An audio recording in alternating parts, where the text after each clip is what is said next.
오늘 하나님께서 우리에게 주시는 은혜의 말씀은 히브리서 4장 14절부터 16절까지 말씀입니다. 우리 함께 읽습니다. 그러므로 우리에게 큰 대제사장이 계시니 승천하시니 곧 하나님의 아들 예수시라. 우리가 믿는 도리를 굳게 잡을지어다. 우리에게 있는 대제사장은 우리의 연약함을 동정하지 못하실 리가 아니요 모든 일에 우리와 똑같이 시험을 받으신 이로되 죄는 없으시니라. 그러므로 우리는 긍휼하심을 받고 때를 따라 돕는 은혜를 얻기 위하여 은혜의 보좌 앞에 담대히 나갈 것이니라. 아멘. 아멘. 아멘 하는 일은 몹시 중요한 일입니다. 아멘 하십시다. 아멘 안 하면 나하고 아무 관계가 없는 거예요. 우리 20년 동안 똑같은 얘기를 하는데 예배 한 30분쯤 일찍 오셔서 소식지 다 한번 읽어보시고 오늘 본문 말씀이 뭔지도 보시고 말씀 제목이 뭔지도 보시고 그리고 찬양이 시작되면 일체 다른 일은 하시지 마십시오. 주보를 꺼내는 일도 성경을 펴는 일도 사실 의미가 없습니다. 다 써 있잖아요. 예배가 시작하면 찬양은 그렇게 감동스럽게 하는데 다 거짓말이에요. 예배 시작하면 우리의 모든 시선을 또 안 해 또. 우리의 모든 시선을 근데 이게 안 되는 거예요. 예배 시간에도 부스럭거리고 가방 열었다 닫았다 그냥 옆 사람 봤다 누가 왔나 안 왔나 누가 왔는지 안 왔는지가 뭐가 중요하고 뭐가 그렇게 궁금하면 예배 끝나고 주보 읽으셔도 누가 죽이지 않고 누가 왔는지 안 왔는지는 식사하시면서 봐도 크게 어려움 없어요. 이 아주 나쁜 습관을 좀 고치십시다. 예배 시작하면 찬송이 시작되면 찬송 인도자가 나와서 우리 하나님께 찬양합시다라고 하면 그때부터는 다른 일을 일체하지 마십시오. 옆에서 누가 코를 골고 자도 깨울 생각하지 말고 애들이 그냥 뛰어다니고 난리를 쳐도 신경 쓰지 마시고 괜히 가방 열었다 닫았다 하지 말고 옷도 밖에 벗고 들어오시고 막 어떤 분들은 보면 예배 시간에 옷을 입었다가 벗었다가 지퍼를 올렸다가 내렸다가 도대체 이 뭐하러 와 있나 이런 생각이 들 정도로 산만하고 무슨 말씀이 들리겠어요 그 사람에게. 모든 시선을 또 안 하잖아. 모든 시선을 주님께 돌리고 모든 시선을 일주일에 짧은 이 1시간 말씀을 듣는 이 시간만이라도 우리의 마음을 열고 우리의 귀를 기울이고 마음을 집중해서 선포되는 말씀을 들으십시다. 제발 좀. 올해 이제 마지막이잖아요. 다음 주는 졸업 예배고 수료 예배니까 사실 오늘 51번째 이 주일 예배가 1년 동안 우리의 1년 예배를 총 결산하고 정리하는 말씀을 결산하고 정리하는 예배입니다. 말씀을 통해서 하나님이 주시는 풍성한 은혜를 누리는 믿음의 사람들 되십시다. 아멘. 질문이 있습니다. 질문. 올해 이제 우리 71주년을 맞이하면서 교회 기초를 세우자. 교회를 개척하는 그런 각오와 다짐으로 우리 교회 기초 공사를 하자. 1년 동안 이제 토파기 한 거예요. 토파기. 내년부터 이제 건축을 시작하는 거예요. 그래서 여러분에게 했던 질문이 있었습니다. 그리고 오늘 이 51번째 주일 말씀을 통해서 저는 여러분들에게 다시 질문하고 도전합니다. 여러분은 지금 최고의 인생을 살고 계십니까?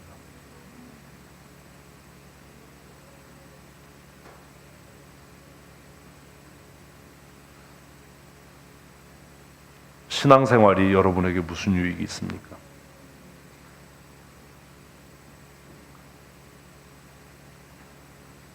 아무런 의미도 없고 유익도 없는 일을 무엇 때문에 합니까? 그것처럼 바보 같고 어리석은 인생이 없잖아요. 여러분 지금 우리가 앉아있는 이 시간, 이 1분, 1초는 지나가면 다시 오지 않는 시간이에요. 우리의 인생은 반복되지 않아요. 일방통행이에요. 한 번 가면 다시 돌이킬 수 없어요. 그런데 한 번 가면 다시 돌이킬 수 없는 그 정말 귀하고 값진 시간을 왜 허비하십니까? 신앙생활이 우리의 인생에 아무런 유익이 없고 도움이 없다면 무엇 때문에 예배의 자리에 나옵니까? 예배하고 선포되는 말씀을 듣는 것이 나에게 유익이 없는데 뭐하러 이 자리에 오십니까? 예배에 와서 누가 왔는지 안 왔는지, 다른 사람이 어떤 태도로 예배하는지 두리번거리는 게 무슨 의미가 있습니까? 누가 말씀을 듣고 은혜를 받았는지 못 받았는지 그게 여러분과 무슨 관계가 있습니까? 누군가가 여러분에게 제가 질문하는 것처럼 당신 왜 예수 믿습니까? 당신에게 신앙생활이 무슨 유익이 있습니까? 라고 묻는다면 뭐라고 대답하시겠습니까? 어떻게 대답하시겠습니까? 복음성가 가사에 나의 평생에 가장 잘한 일은 뭐라고요? 예수를 믿는 일. 나는 이 일에 후회함이 없다. 그게 정말 여러분의 진실하고 참된 고백입니까?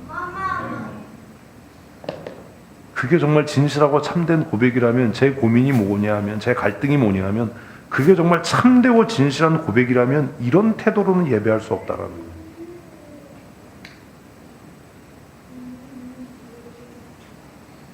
여러분이 정말 좋아하고 사모하고 기뻐하는 일을 할 때 집중해서 안 하는 사람 있습니까? 예?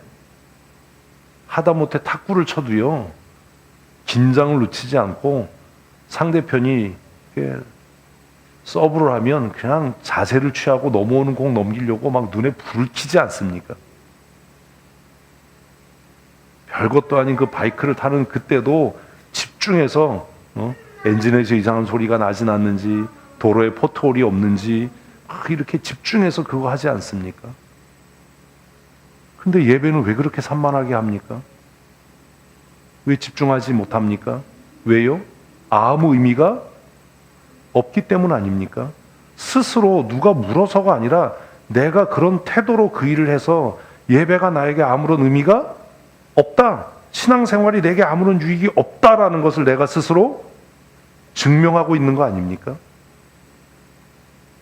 인간적으로라도 정말 내가 존경하고 아끼고 사모하고 사랑하는 사람과 마주 앉아 있는데 가방 열었다 닫았다 하고 옷을 뭐 벗었다 입었다 하고 지퍼를 올렸다 내렸다 하고 막 번잡스럽게 뭐 카페에 누가 손님이 왔나 안 왔나 그거 그렇게 하는 사람이 있나요? 왜 대답을 못 하십니까? 정말 내가 존경하는 선생님 앞에 앉아가지고 졸 사람 있습니까? 학교 다닐 때 내가 정말 존경하는 선생님이 강단에 서서 강의를 하시는데 다른 책 꺼내서 읽고 졸고 낙서하고 이런 학생이 존재하겠습니까? 자기가 원하고 바라는 기업에 취업하기 위해서 공부하는 취준생이, 공시생이 그 공부하는 시간에 딴 책 펴놓고 딴짓하고 밑에서 뭐 만화책 펴서 보고 이런 짓을 하겠습니까? 1분 1초를 얼마나 귀하게 아끼면서 그렇게 최선을 다해서 애쓰고 힘쓰지 않겠습니까? 여러분의 지난 50주의 예배는 최선이 있었습니까? 그런 투철함이 있었습니까? 그런 맹렬함이 있었습니까? 여러분은 지금 최고의 인생을 살고 계십니까? 여러분에게 신앙은 어떤 의미이고 어떤 유익이 있습니까? 누가 여러분에게 당신 왜 예수 믿느냐라고 물으면 뭐라고 대답하시겠습니까?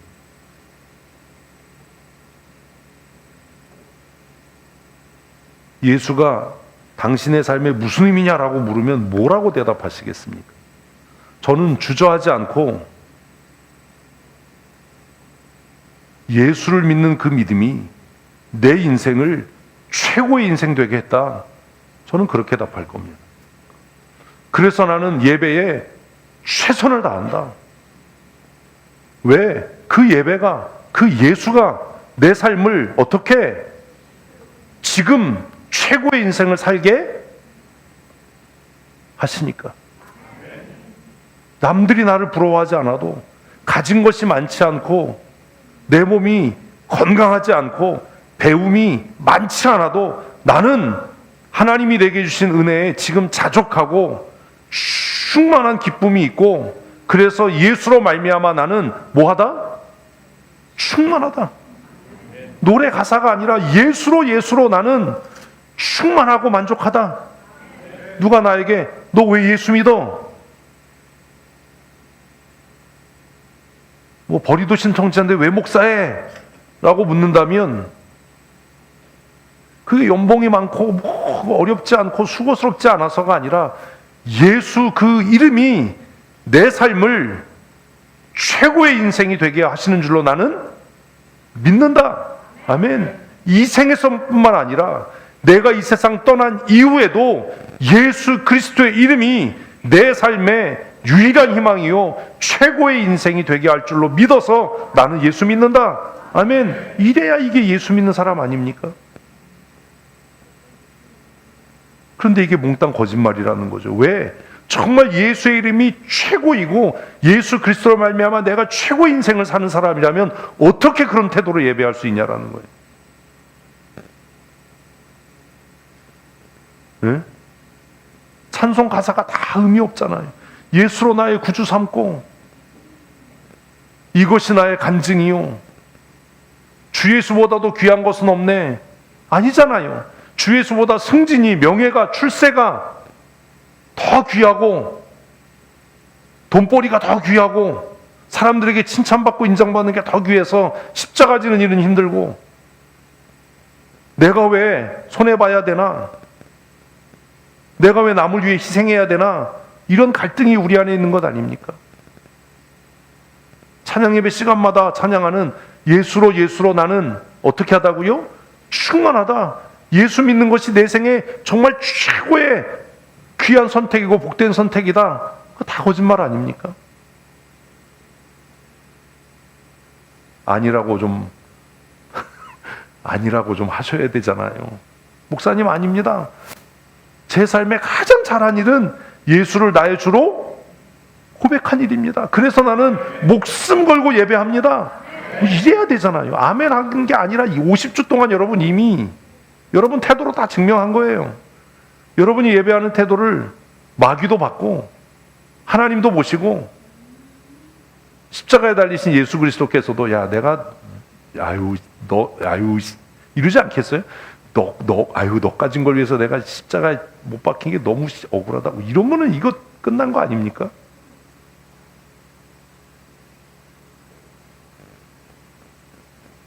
뭐 이렇게 또 심각한 척 하세요. 여러분은 지금 예수로 말미암아 최고의 인생을 살고 계십니까? 아멘. 저는 아멘입니다. 아멘. 때로는 내가 왜 남 때문에 고민하지? 내가 왜 다른 사람 때문에 밤잠을 못 자지? 내 마음이 왜 이렇게 상하고 아프지? 내가 왜 이렇게 손해봐야 되지? 라는 마음이 간혹 들기도 하지만 생각해보면 그것도 내가 예수를 주로 시인하고 고백한 결과이고, 그렇다면 그것마저도 내가 기쁘게 져야 할 영광의 십자가인 줄 알아서 십자가 무한 영광일세. 목사님 어렵고 힘든 일은 제가 하겠습니다. 주님 어렵고 힘든 일은 제가 하겠습니다. 아골골짝 빈들에도 내가 그리스도의 마음을 안고 내가 가겠습니다. 왜 나한테 이렇게 힘든 일을 시키십니까? 왜 이렇게 어려운 곳으로 나를 보내십니까?가 아니라 여러분은 왜 예수를 믿습니까? 저와 같은 마음으로 예수를 믿으십니까? 아니면 그냥 습관적으로 교회 나오십니까? 예수를 믿는 것이 저와 여러분에게 가장 복된 일이었으면 좋겠습니다. 예수 그리스도 그 능력의 이름이 저와 여러분의 인생을 최고의 인생으로 만드는 하나님이 주신 가장 귀한 선물이었으면 좋겠습니다. 정말로 이게 아멘이라면 여러분 새해부터 예배하는 태도를 고치십시오. 신앙생활하는 태도를 고쳐야 됩니다. 찬송하는 자세를 고쳐야 합니다. 예배를 시작하면, 찬송이 시작되면 전심으로 하나님만을 찬송하고 우리의 시선을 주님께 드리고 세상의 어떤 염려와 근심에도 낙심하지 않고 주님을 바라볼 때에 주님께서 지금도 나를 위해 일하고 계시고 주님께서 역사하신다는 것을 깨닫고 이 세상 모든 것이 주님께 속했다는 것을 믿어서 고난 중에도 기뻐하고 환난 중에도 감사하는 그런 믿음의 사람 되십시다. 이게 예수 믿는 유익입니다. 신앙생활에 무슨 유익이 있냐라고 물으니까 답도 못하고 그것 때문에 근심한다면 우리의 믿음이 우리를 구원하겠습니까? 그 믿음이 우리를 구원할 만한 믿음이겠습니까? 야고보 사도가 이야기한 그따구 믿음이 어떻게 너를 구원하겠냐? 예수님이 있다는 것, 하나님이 있다는 것 마귀도 안다. 그러나 영혼 없는 몸이 죽은 것처럼 네가 떠벌리고 자랑하는 그 알량한 믿음이 죽은 것 아니냐? 어찌하시겠습니까? 우리는 또 그렇게 1년을 살아버렸습니다. 너무 안타깝잖아요. 그냥 1년을 또 그렇게 흘려보낸 거예요. 너무 슬프잖아요. 그러나 정말 하나님이 은혜이신 것은 우리에게 새로운 1년을 주실 것을 믿기 때문입니다. 그러니 누군가 여러분에게 지금 어떠십니까? 라고 물으면 나는 예수로 말미암아 최고의 인생을 살고 있습니다. 아멘. 예수 믿는 믿음이 내 삶의 최고의 선택이고 예수 믿는 믿음이 나에게 가장 복된 은혜입니다. 아멘. 이렇게 답할 수 있는, 이것도 답을 못하는데 무슨 전도를 합니까? 최고의 인생을 사는 하나님의 사람들 되십시다. 우리를 향한 하나님의 계획이 바로 그것이었습니다. 우리를 향한 하나님의 계획이 뭐라고요? 태초 이전부터 우리를 향한 하나님의 계획은 최고의 인생을 사는 것이었습니다. 그래서 하나님께서 하나님의 지혜로 창조하신 이 세상 가운데 가장 아름다운 결핍이 없는 낙원을 만드시고 그 낙원에 하나님의 형상으로 지음받은 아담과 하와를 두셨습니다. 우리를 향한 하나님의 계획은 슬픔과 고통이 아니라 최고의 인생을 사는 것입니다. 이게 하나님의 계획입니다. 죽어서 가는 천국만이 하나님의 선하신 뜻이 아니라 이 땅을 살아가면서도 무엇을 누리는, 행복을 누리는, 이 땅을 살아가면서도 하나님이 주시는 풍성한 은혜를 누리는 결핍이 없는 그런 삶을 사는 것이 하나님의 뭐라고요? 계획이에요. 한번 하십시다. 나를 향한 하나님의 계획은 최고의 인생을 사는 것이다. 아멘. 아멘. 그러니 누가 뭐라고 하든지, 상황이 어떻든지, 환경이 어떻든지 그것에 매이지 말고 하나님, 내가 최고의 인생을 살겠습니다. 하나님의 뜻대로, 하나님이 계획하신 대로 내가 이 한 번밖에 못 사는 나의 인생을 최고의 인생으로 만들어 가겠습니다. 아멘. 이렇게 결심하면서 2025년을 마무리하십시다. 그리고 2026년 정말 최고의 인생의 첫 발을 내딛는 하나님의 사람들이 되셨으면 좋겠습니다. 에덴 동산 어떤 곳이라고요? 최고의 인생을 살 수 있는 낙원이었어요. 부족함이 없었어요. 하나님 보시기에 아름답고 먹기에 좋은 나무, 열매를 맺는 나무, 저는 이게 상상이 안 가요. 결점이 있고 허물이 있는 우리의 눈에 아름다운 것, 뭐 이러면 이해가 되는데 그 완전하신 하나님, 지혜가 한이 없으신 그 하나님 보시기에 어떤 아름답고 그 하나님 보시기에 내 삶에 꼭 필요하고 알맞는 적당한 먹기에 좋은 열매를 맺게 하는 나무가 가득한 동산을 지으셨으니 그 동산을 지으시고 그곳에 아담과 하와를 두신 하나님의 최초의 뜻과 계획과 섭리는 아담과 하와가 어떤 삶을 사는 것? 최고의 인생을 사는 것 아니었습니까? 그 하나님의 계획과 뜻이 오늘도 우리를 향하신 하나님의 뜻인 줄로 믿습니다. 하나님은 예수 그리스도로 말미암아 구원받은 하나님의 백성들이 광야 같은 삶을 살더라도 그 광야 중에서도 어떤 삶을 사는 최고의 인생을 사는 그런 삶을 사시기를 원하는 것이 우리를 향한 하나님의 계획인 줄로 믿으십시오. 아멘. 그러나 이 낙원은 오래 가지 못했습니다. 왜요? 그 낙원 가운데 뭐가 있었다고요? 생명나무와 선악을 알게 하는 나무가 있었습니다. 그리고 명령하셨습니다. 선악을 알게 하는 나무에 먹는 열매를 먹는 날에는 반드시 죽으리라. 아담과 하와에게 주어진 게 뭔지 아세요? 선택권이. 오늘 저와 여러분에게도 하나님이 주신 게 뭔지 아세요? 선택권이. 여러분, 환경과 여건이 주위에 있는 상황들이 우리를 최고의 인생으로 만들거나 최악의 상황으로 모는 것이 아닙니다. 뭐가요? 나의 선택입니다. 에덴 동산을 가득 채운 보기에도 아름답고 먹기에도 좋은 실과를 먹으면서 그 생명나무의 은혜 가운데 하나님이 주신 완벽한 은혜와 복을 누리며 살 것인지, 아니면 먹는 날에는 정령 죽을 거다라고 말씀하신 그 선악을 알게 하는 나무 하나, 그것을 선택해서 파멸의 길로 갈 것인지는 누가요?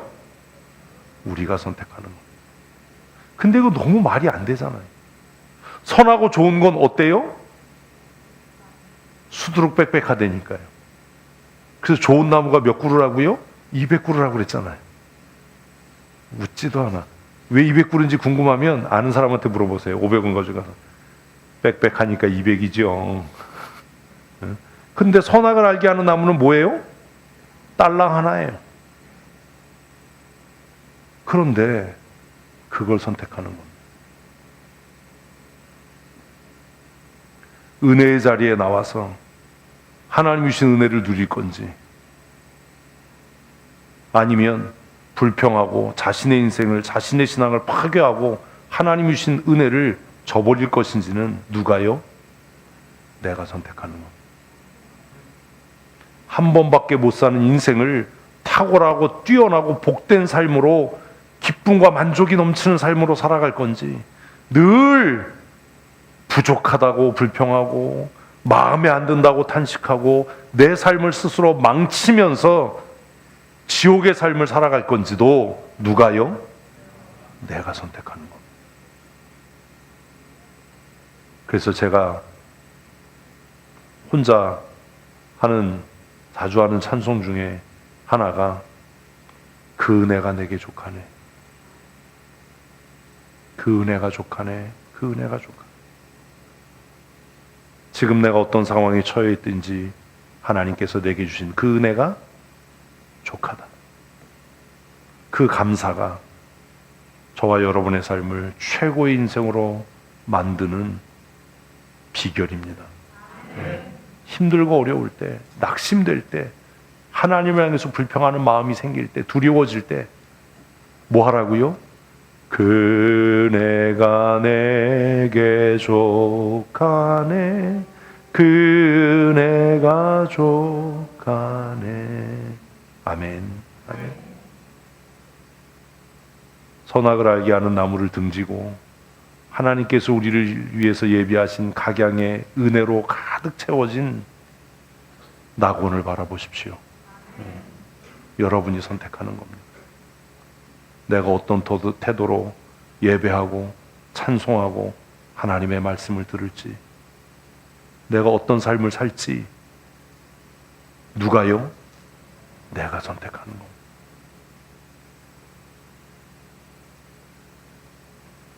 그러나 아담과 하와는 파멸의 길을 선택했습니다. 멸망의 길을 선택했습니다. 그 파멸의 길을 선택하고 멸망의 길을 선택했을 때 아담과 하와에게 찾아온 게 뭡니까? 두려움입니다. 불편함입니다. 그래서 그들은 하나님의 낯을 피해 숨습니다. 누가 숨으라고 한 것 아닙니다. 스스로 숨은 겁니다. 그 숨은 아담을 하나님은 찾아오십니다. 아담아, 아담아, 내가 어디에 있느냐?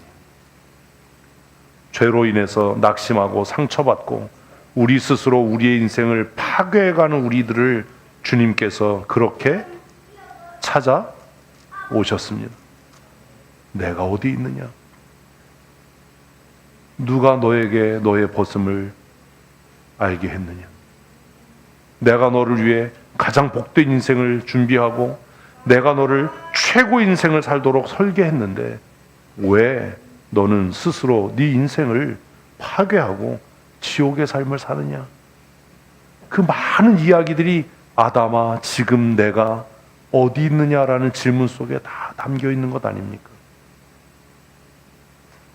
주님께서 여러분을 찾아오실 때, 주님께서 여러분에게 오셔서 내가 어디 있느냐 물으실 때, 여러분의 마음을 열고 주님을 영접하고 받아들이는 하나님의 사람이 되십시오. 찬송이 은혜인 것은 찬송의 가사들이 이 모든 것들을 우리에게 가르치고 있기 때문입니다. 마음속에 주님을 영접하라. 마음속에 주님을 영접하라. 의심을 다 버리고 내 마음을 열고 주님을 영접해라. 아직도 세상과 하나님 사이에서, 내 감정과 말씀 사이에서, 상황과 하나님의 약속 사이에서 방황하고 번민하고 있다면, 사랑하는 성도 여러분, 의심을 다 내려놓고 주님을 향해 마음을 열고 주님을 여러분의 삶의 주인으로 영접하는 하나님의 사람들 되십시오. 우리가 예수 그리스도를 우리의 마음의 구주로 영접할 때 우리를 위해 지금도 역사하시는 하나님께서 우리의 인생을 최고의 인생 되게 하실 줄로 믿습니다. 마음속에 주님을 영접하라. 곧 영접하라. 찬송이 은혜예요. 찬송. 아담이 타락하고 범죄하고 이스라엘이 패망한 이후에도 우리를 향한 하나님의 뜻과 계획은 바뀌지 않고 변화되지 않았습니다. 그래서 이스라엘의 멸망으로 인해서 고민하는, 벌써 지나갔는데 고민하는 예레미야에게 하나님께서 찾아오셔서 뭐라고요? 너희를 향한 내 뜻을 안다 라고 말씀하신 겁니다. 마귀가 우리에게 가져다 주는 것은 같이 있습니다. 도적이 오는 것은 도둑질하고 죽이고 멸망시키려는 것뿐이요. 마귀는 우리의 마음에 하나님에 대한 의심을 품게 하고 그 의심이 하나님을 대적하게 하고 불순종하게 해서 그때는 그게 현명한 것 같고 탁월한 것 같고 뛰어난 것 같지만 결국 어디에 이르는 멸망에 이르는 삶을 살게 합니다. 그러나 주님은 지금도 우리에게 찾아오셔서 우리의 삶에 희망을 주시고 우리의 삶을 회복해 하시는 줄로 믿습니다. 함께 있습니다. 내가 온 것은 양으로 생명을 얻게 하고 더 풍성히 얻게 하려는 것이라. 아멘. 아멘. 왜 주님 나에게 이렇게 무거운 십자가를, 왜 힘든 일을 맡기시나요? 왜 내 삶에 이렇게 고난을 허락하십니까? 그렇게 하나님을 향한 원망이 우리의 마음에 생길 때, 하나님에 대한 신뢰가 무너져 갈 때 이 말씀을 기억하십시오. 내가 온 것은 양으로 생명을 얻게 하고 어떻게 해요? 더 풍성히 얻게 하려는 것이라. 고난이 찾아올 때 하나님께서 내게 이 고난을 허락하신 것은 시작, 양으로 생명을 얻게 하고 더 풍성히 얻게 하려는 것이다. 양으로라고 얘기한 사람은 IQ가 50 이하고 나로라고 얘기한 사람은 80 이상입니다. 우리의 삶에 감당하기 어려운 시험과 환난이 찾아오고 고난이 찾아올 때 우리의 마음속에 가져야 하는 생각이 뭐라고요? 하나님께서 이 고난을 내게 허락하시고 이 어려움을 만나게 하신 이유는 시작, 나로 생명을 얻게 하고 더 풍성히 얻게 하기 위한 하나님의 뜻이다. 아멘. 이런 믿음의 고백이 고난과 시험과 환난과 역경 가운데도 저와 여러분의 삶을 최고의 인생으로 만들어 가게 하는 은혜가 될 것입니다. 우리를 향한 하나님의 뜻은 한결같습니다. 어디에서도요? 에덴 동산에서도요. 지금 우리가 고민하고 갈등하고 자주 넘어지고 실패하는 이 죄가 관영한 세상 가운데도 여전히 우리를 향한 하나님의 뜻은 시작, 여호와의 말씀이라 너희를 향한 나의 생각을 내가 하나니 평안이요 재앙이 아니라 너희에게 미래와 희망을 주는 것이라. 아멘. 아멘. 이 고난을 왜 주신다고요? 미래 희망을 얻게 하기 위해서요. 이 다툼을 왜 허락하셨다고요? 평안을 얻게 하기 위해서요.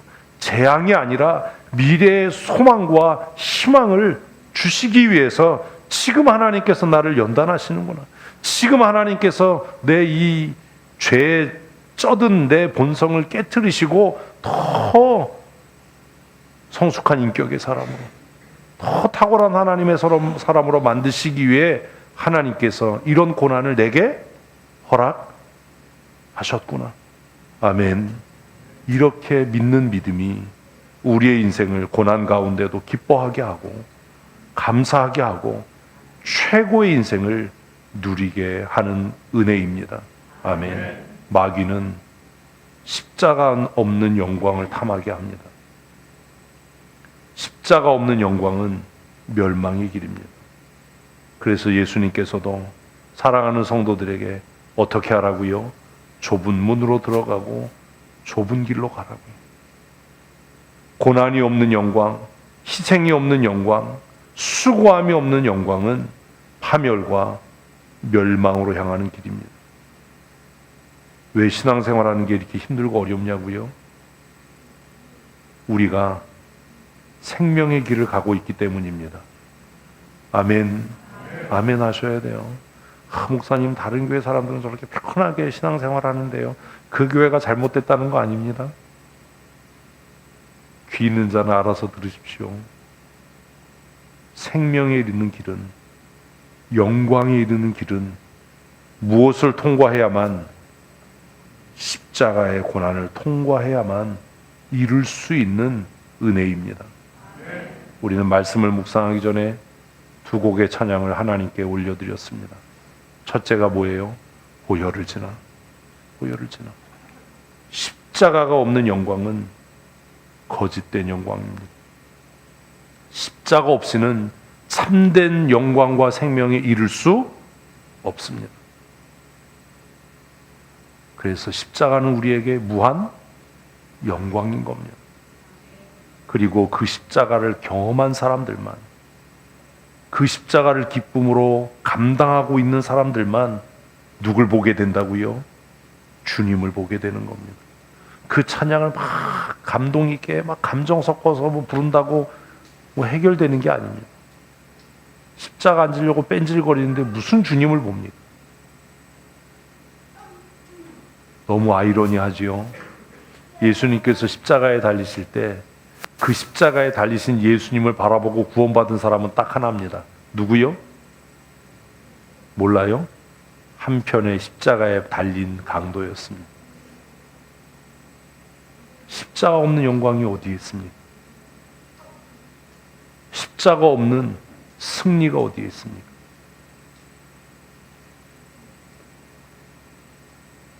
하나님께서 때로 우리의 삶의 고난과 역경과 병듦과 가난과 슬픔과 무시당함을 허락하신다면 이것이 하나님께서 내게 주신 무엇이다? 십자가다. 십자가다. 근데 가로치고 아까 얘기했잖아요. 내가 잘못해서 두드려 맞는 건 십자가가 아니다. 에? 아무리 생각해도 내가 잘못한 게 없는데, 아무리 생각해도 이거 내 책임이 아닌데, 내가 고난당하게 되고 더 어려운 일을 하게 될 때 주님께서 나를 어디로 초청하고 계신다? 영광의 자리로 부르신다. 아멘. 아멘. 그래야 십자가가 무한 영광이 되는 것 아닙니까? 우리가 죄로 인해서 사망의 깊은 잠에 들어있을 때도 우리를 향한 하나님의 뜻은 변함이 없으시다. 하나님은 지금도 저와 여러분이 그리스도 예수 안에서 최고의 인생을 살기를 원하신다라는 것을 믿으십시다. 그리고 하나님의 그 선하신 계획과 뜻대로 우리 최고의 인생을 살아가는 하나님의 사람 되시기를 축복합니다. 그러면 하나님은 우리에게 어떻게 생명을 주시고 어떻게 최고의 인생을 살게 하시지요?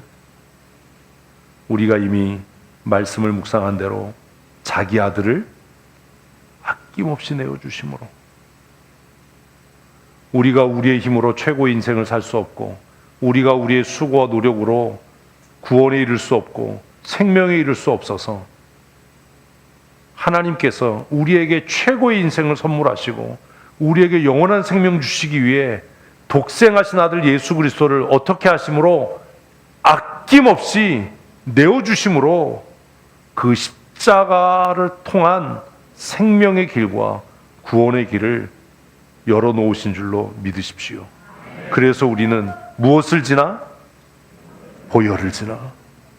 우리는 십자가를 통해서 그리스도의 찢기우신 살과 그 흘리신 보혈을 통해서 어디에 이른다고요? 최고의 인생에, 하나님이 주시는 생명에 이르는 줄로 믿습니다. 그래서 찬양한 겁니다. 뭐라고요? 보혈을 지나. 보혈을 지나.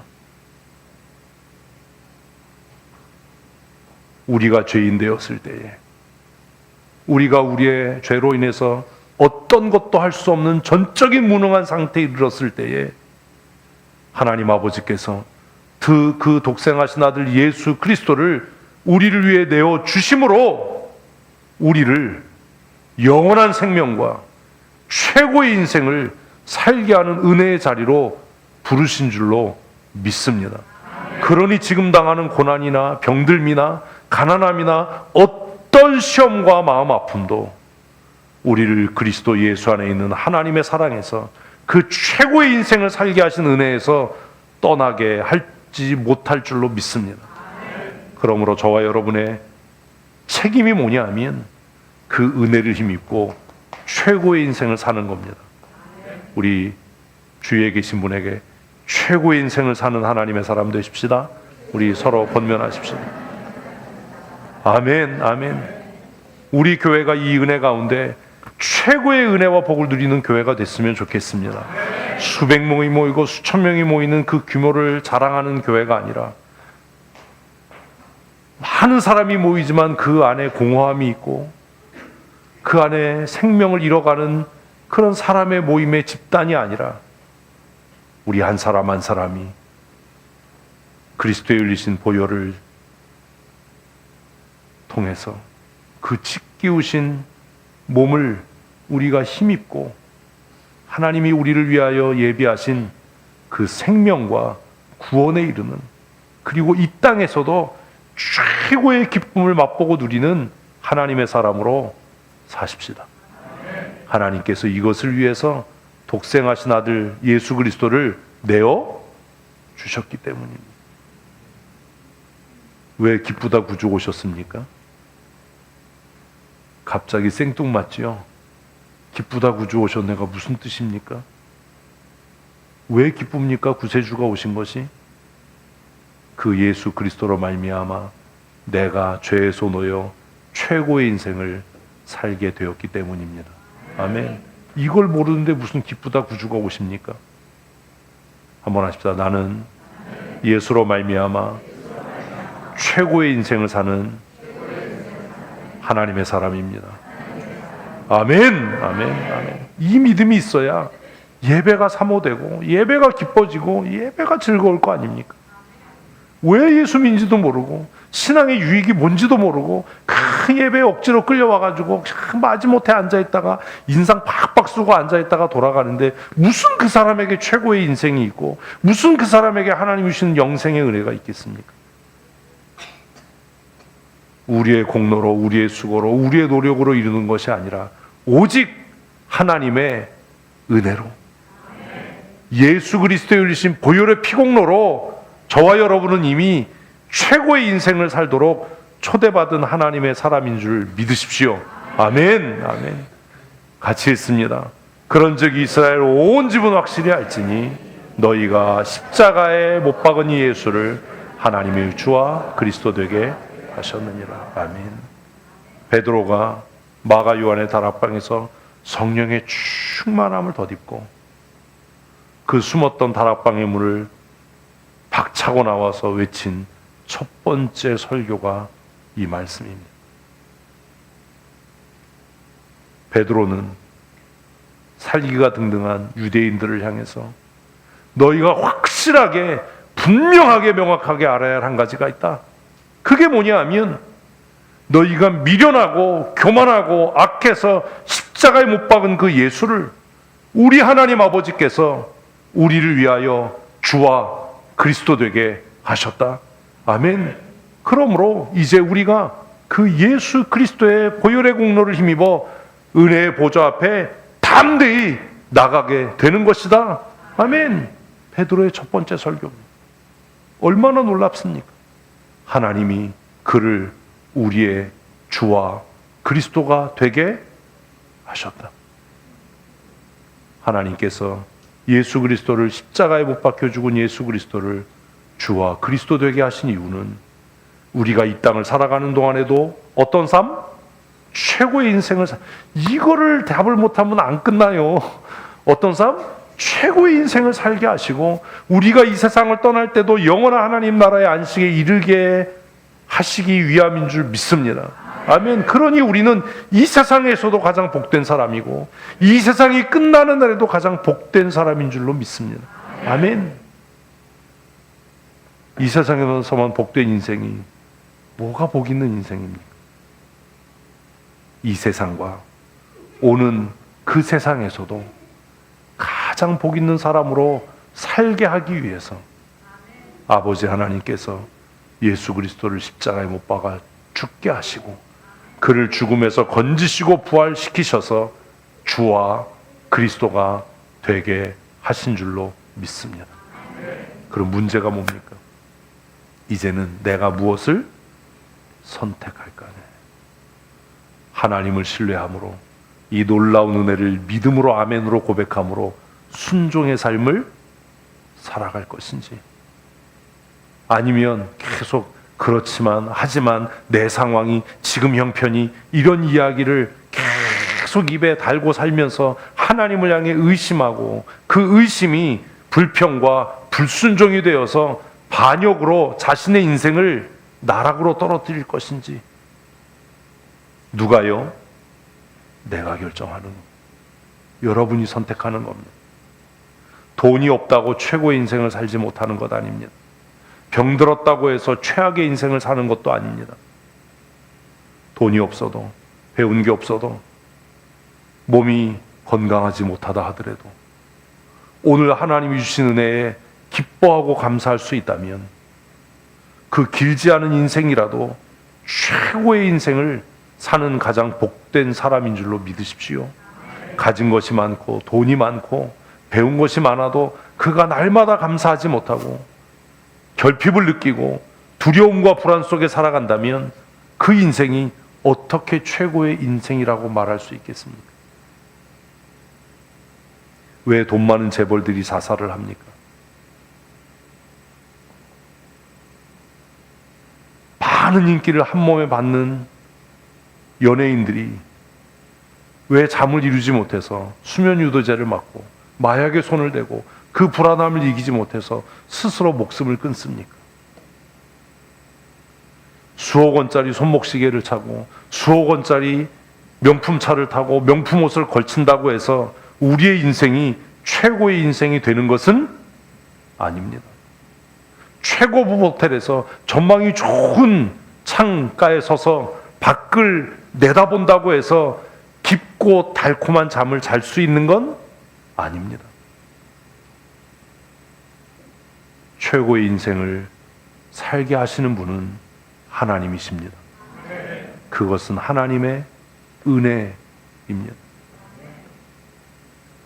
그 은혜를 이미 하나님은 우리를 위해 마련해 두셨습니다.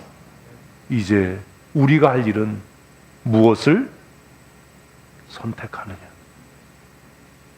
에덴 동산을 가득 메운 아름다운 열매를 먹고 누리며 감사하며 살 것인지, 그 동산 중앙에 있는 한 그루 선악을 알게 하는 나무의 열매를 보면서 불평하고 의심하면서 자신의 인생을 파괴해 갈 것인지는 우리가 결정하는 일입니다. 새해에는 불평하지 맙시다. 의심하지 맙시다. 부정적인 말 하지 맙시다. 그게 될까요? 그게 되나?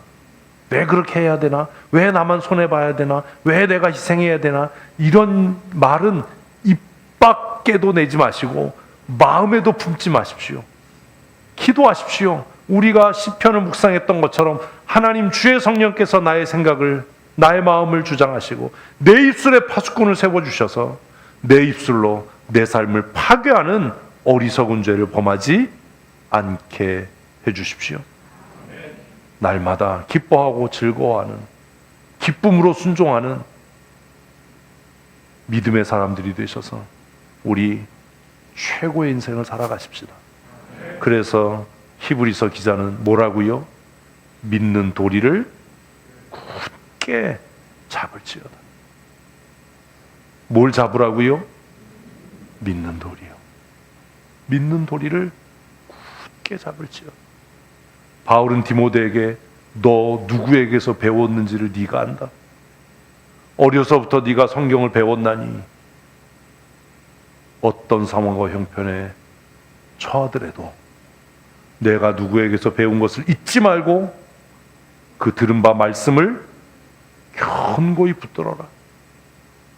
오늘 히브리서 기자도 사랑하는 성도들에게 최고의 인생을 사는 것이 너를 향한 하나님의 뜻이고 너를 향한 하나님의 계획일진데, 내가 최고의 인생을 사는 하나님의 사람으로 살기 위해 시작, 믿는 도리를 굳게 잡아야 한다. 믿는 도리를 굳게 잡아야 한다. 그리고 최고의 인생을 살기 위해 은혜의 보좌 앞으로 담대하게 나아가라. 우리에게 주신 하나님의 가장 큰 은혜와 특권은 하나님 아버지를 향해 아빠 아버지라고 기도할 수 있는 겁니다. 아멘. 하나님께서 나의 좋은 아버지이심을 믿으십시오. 거룩하시고 전능하시고 이런 쓰잘데기 없는 소리 하지 말고 하나님을 향해 무엇이라고 기도하는 아버지, 나의 아빠 아버지. 내 육신의 아버지는 내 필요를 채우지 못하고 내 육신의 부모는 나를 잊을지라도 시편에 약속하시기를 하나님은 나를 버리지 않고 잊지 않으신다고 말씀하지 않으셨습니까? 지금 내 마음속이 두렵습니다. 내 마음에 근심이 염려가 있습니다. 아빠 아버지 되신 하나님, 나를 주의 능력의 손으로 붙들어 주십시오. 악한 마음이 내 마음을 집어삼키지 못하도록, 내 염려와 근심과 두려움이 내 삶을 지옥으로 만들지 않도록 주님께서 내 마음을 견고하게 약속의 말씀 위에 세워 주시옵소서. 이것이 은혜의 보좌 앞에 담대히 나가는 겁니다. 은혜의 보좌 앞에 담대히 나간다는 게 뭡니까?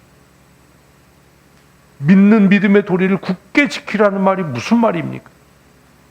여러분 올해 1년을 살면서 성경을 얼마나 읽으셨습니까? 매일 끊이지 않게 말씀을 묵상하셨습니까? 마음에 염려되고 두려움과 근심이 있을 때 하나님 앞에 나가서 여러분의 마음의 근심과 두려움을 다 내려놓으셨습니까? 찬송은 뭐라고 이야기한다고요? 십자가 그늘 앞에 나가서 내가 쉼을 얻는, 내 마음의 무거운 죄의 짐을 다 주님께 내려놓는다. 그렇게 습관적으로 찬송을 하면서도 왜 하나님의 자녀됨의 특권을 누리지 못합니까? 우리의 마음을 다 주님께 내려놓고 우리의 좋은 아버지이신 하나님 앞에 간구함으로 이제는 내가 나를 위해 힘쓰는 것이 아니라 주님께서 나를 위해 역사하시는 그런 은혜의 삶을 사는 하나님의 사람들이 되십시다. 2025년을 마치면서 마음속에 깊이 기억하십시오. 믿음의 도리를 굳게 잡자. 은혜의 보좌 앞에 담대히 나아가자. 응? 어떻게 해요? 말씀 위에 서서요. 은혜 구한 내게 은혜 주신 주, 은사 구한 내게 은사의 주님, 신유 구한 내게 신유의 주님. 말씀 위에 서서 내 뜻 버리고 감정을 버리고 말씀에 서니 불완전한 믿음 완전해지고 내가 이제부터 주만 붙드네. 믿음의 도리를 굳게 잡는다는 것, 은혜의 보좌 앞에 담대히 나간다는 것을 우리의 믿음의 선조들은 이렇게 찬송으로 고백했습니다. 어디에 서서? 감정에 서서가 아니라 어디에 서서? 말씀 위에 서서. 버려야 할 것이 두 가지가 있습니다. 뭐요? 내 뜻과 내 감정입니다. 말씀 위에 서서 내 뜻 버리고 감정을 버리고 말씀에 서니. 여러분, 하나님께서 여러분을 위해서 최고의 인생을 준비하셨는데 왜 그 모양 그 꼴로 사시는지 아세요? 여러분은요, 말씀을 버리고 내 뜻에 서고 말씀을 버리고 감정을 붙잡고 살아요.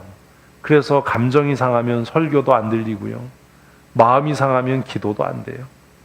그게 무슨 믿음의 사람입니까? 그 사람이 어떻게 최고의 인생을 살 수 있습니까? 사랑하는 성도 여러분, 내 뜻을 버리고 내 감정을 버리고 말씀 위에 서십시다.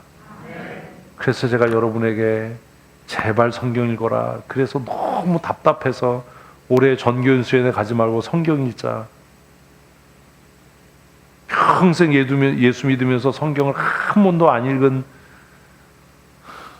그런 훌륭하신 분들이 있을 테니 우리 전교연수회를 통해서라도 강제로라도 성경을 좀 일독을 시키자. 오죽하면 그랬겠어요. 오죽하면 20년 가까이 매일 큐티해라, 매일 큐티해라, 네가 스스로 지도자라고 생각하면 큐티에서 큐티 올려라, 징그럽게 말 안 들어요. 무슨 말씀 위에 섭니까? 그리고 20년 동안을 정말 말씀을 읽고 묵상했으면 이제는 좀 그 큐티 내용이 좀 나아지는 게 없어요? 아니, 예수 안 믿는 사람도 서당계 3년이면 왜 말을 안 해? 서당계 3년이면 풍어를 읊고, 다방집계 3년이면 팝송을 부르고, 아니 몰라요? 아니, 어떻게 예수를 20년 30년을 믿고 그 똑같은 일을 그렇게 하는데 어떻게 성경을 읽고 뭔 말인지도 모르고 무슨 뜻인지도 모르는 사람이 어떻게 성경대로 삽니까? 어떻게 감정을 버리고 내 뜻을 버리고 말씀 위에 어떻게 설 수 있습니까? 성경이 무슨 말인지 모르는데 어떻게 말씀 위에 섭니까? 그게 가능합니까? 거짓말이죠. 성경 읽는다고 하는데 그런 것 같은데 나는 그래도 내가 결정했으니까, 내가 선택했으니까 내가 결정한 대로 할 거야. 이게 무슨 말씀대로 사는 사람입니까? 지 감정대로 사는 거지. 성경에도 써 있잖아요. 서원을 했다가도 남편이 아니야 그러면 아니 되니까. 무슨 말인지 몰라요 그게? 서원을 했다가도 아버지가 아니야 그러면 아니 되니까. 무슨 내가 결정하고 선택했으니까 목사님 내 뜻대로 할 테니까 기도해 주세요. 저 기도 안 해요. 그게 뭡니까? 사랑하는 성도 여러분, 성경 읽으십시다. 매일 말씀 묵상하십시오. 그리고 묵상하고 깨달은 바를 기록하고 고백하고 그 말씀을 붙잡고 하나님 앞에 부르짖어 기도하십시오. 하나님은 약속하신 약속에 약하신 분입니다. 하나님 이렇게 약속하지 않으셨습니까? 오늘 말씀을 묵상하고 이 말씀을 깨달아서 이 말씀을 붙들고 하나님께 기도합니다. 주님 이렇게 약속하지 않으셨습니까? 그러니 이 약속을 반드시 이루어 주실 줄로 믿습니다. 여호와를 경외하는 자를 하나님께서 높이시고 열방 중에 높이시고 머리가 되고 꼬리가 되지 않겠다고 하셨으니까 하나님께서 나를 형통케 하실 줄로 믿습니다. 이거 안 지키시면 하나님이 아닙니다. 대신 나는 여호와를 경외하는 삶을 살겠습니다. 이게 뭘 버리고? 감정을 버리고 내 뜻을 버리고 예수를 믿어도 힘들지 않을 정도로 믿어야 되고 한계를 지켜야 되고 무슨 헛소리를 하는 거예요. 그게 무슨 예수 믿는 인간이에요. 예수를 믿는다는 것, 신앙생활의 유익은 내 뜻과 내 감정을 버리고 하나님이 주신 은혜로 내 한계를 넘어서는 겁니다. 그 한계를 극복하는 겁니다. 내가 할 수 있는 만큼 하면요 지옥 갑니다. 무슨 말인지 이해되세요? 논리적으로? 우리가 아무리 애쓰고 힘써도 우리 힘과 능력으로 우리를 천국 보낼 수 없으니까요. 무슨 뭐 예수를 믿어도 적당히 믿고 뭐 감당할 만큼만 믿고 그게 무슨 믿음이에요? 하나님 나라 가는 것, 이 땅에서 최고의 인생을 사는 건 우리의 수고와 노력으로 되는 일이 아니에요. 그건 이미 우리의 한계를 뛰어넘는 일이에요. 그게 신앙생활의 유익이에요. 우리 1년 동안의 말씀을 정리하십시다. 제가 몇 주 전에 찬양 예배 때 말씀드렸습니다. 그래서 뭐 해야 한다? 선포되는 말씀을 잘 들어야 된다.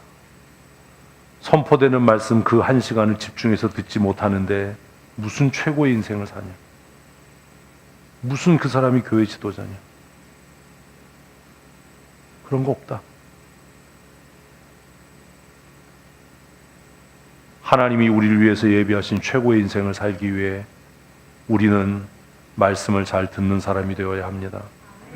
그리고 하나님의 말씀을 가까이 하여서 읽고 깊이 묵상하는 훈련을 해야 합니다. 이것을 연습하는 것이 말씀 묵상학교입니다. 말씀 묵상학교에 나온다는 것은 목사님 나를 최고의 인생을 사는 하나님의 사람으로 훈련시켜 주십시오. 말씀을 듣고 깨닫는 은혜를 내가 누릴 수 있도록 그렇게 자원하는 거예요. 말씀을 들음에서 믿음이 나고 말씀을 읽을 때 우리의 삶의 방향이 바뀌어지고 말씀을 깨닫게 될 때 내 힘과 능력이 아니라 하나님의 능력으로 사는 하나님의 사람으로 살게 됩니다. 그런데 이거 한다고 끝나는 게 아닙니다. 말씀을 듣고 읽고 깊이 묵상했다면 이것을 어떻게 해야 된다고요? 삶으로 살아내야 하는 겁니다. 여러분 주일에 선포되는 말씀을 듣지 않는 사람이 일주일 동안 말씀대로 살 가능성은 크게요. 가능성은 저도 안 믿습니다. 그 사람이 좋은 제자고 좋은 동역자가 될 거라고 저는 생각하지 않습니다. 말씀을 들으십시다. 듣는 훈련을 하십시오. 그래서 제가 우리 교회 부임하자마자 말씀드렸잖아요. 말씀을 듣다가 졸리고 피곤하고 힘들면 일어서라. 지금 뒤에 서 있는 백성들이 많아요. 뭘 그렇다고 또 뒤돌아보고 그래, 김혜진. 그렇게라도 애써야 되는 거예요. 그렇게라도 노력해야 되는 거예요. 애쓰고 힘쓰고 노력하면 하나님이 얼마나 이쁘게 보시겠어요. 그런 애씀과 노력이 없는데, 시간이 남아서 성경을 읽는 게 아니에요. 시간을 쪼개고 없는 시간을 만들어서 성경을 읽는 겁니다. 제가 학교 다닐 때 제일 존경했던 선생님 중에 한 분이 박이천 목사님이 내수동 교회를 담임하셨던 그분에게 한 과목을 배웠습니다. 그 목사님을 존경하는 이유가 뭐냐면 딱 하나입니다. 그렇게 바쁘고 힘든 가운데 그분은 지금도 은퇴하셔서 90이 넘었는데 하루에 4시간을 성경을 읽으신답니다. 하루에 4시간씩. 어떻게 그게 가능할까? 그분이 읽으시는 성경 너덜너덜해요. 어떻게 4시간씩 그렇게 성경을 읽을 수 있을까? 제가 최선을 다해서 집중해서 읽을 수 있는 시간은 2시간 남짓이에요. 2시간 좀 지나가면 저도 이제 산만해지고 막 집중력이 떨어져요. 어떻게 4시간을 이 어르신은 평생을 그렇게 성경을 읽으실 수 있을까? 학문적인 깊이가 없고 학벌이 없고 그게 중요한 게 아니라 제가 7년 동안 학교를 다니면서 신학을 공부하는 7년 동안 제가 만난 스승들 중에 제일 존경하는 스승님은 그 어른입니다. 말씀을 듣고 읽고 묵상하고 그것으로 삶으로 살아내신, 목사로 존경하는 것이 아니라 하나님 나라를 소망하는 성도로 저는 그 선생님을 존경합니다. 그리고 그분을 본받기 위해 애쓰고 힘씁니다. 그 선생님에 비하면 아무것도 아니지만 저도 바쁜 일상 중에 매일 시간을 정해놓고 성경을 읽습니다. 성경을 읽는 시간에는 전화 받지 않습니다. 집중해서 성경을 읽고 말씀이 참으로 그러한지 깊이 생각합니다. 그리고 제가 귀하게 여기고 아끼는 사람들에게 늘 권면합니다. 성경을 읽어야 한다. 성경 읽어라. 성경이 너를 살린다. 듣기 싫지요? 듣기 싫어도 방법은 없습니다. 최고의 인생을 살려면, 하나님이 주신 은혜를 누리려면 첫째로 뭐하고? 선포되는 말씀을 듣고, 이게 듣고인데 마귀 말을 들으면 안 되고 뭘 듣고? 선포되는 말씀을 듣고, 뭐하고? 하나님의 말씀을 읽고 하나님의 말씀을 깊이 묵상하고 깨닫게 된 것을 삶으로 살아내는 겁니다. 이렇게 살 때 하나님께서 우리의 인생을 최고의 인생으로 만들어 가실 겁니다. 오늘 1년의 예배 말씀을 마치면서 서로에게 권면합시다. 최고의 인생을 삽시다. 아멘. 아멘. 모함으로 선포되는 말씀을 듣고 기록된 말씀을 읽고 그 말씀을 깊이 묵상하고 그 말씀을 삶으로 살아내므로 최고의 인생을 사는 하나님의 사람들 되십시오.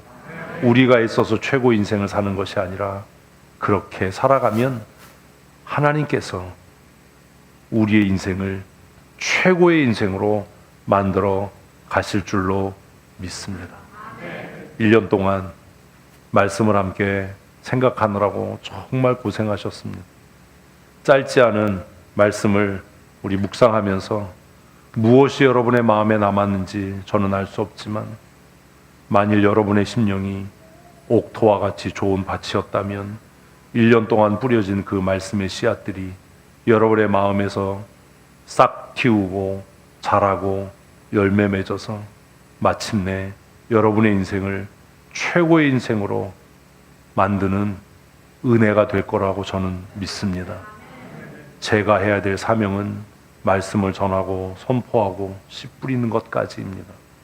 그 뿌려진 말씀의 씨앗들이 자라고 성장해서 열매 맺게 하는 것은 여러분의 심령의 상태입니다.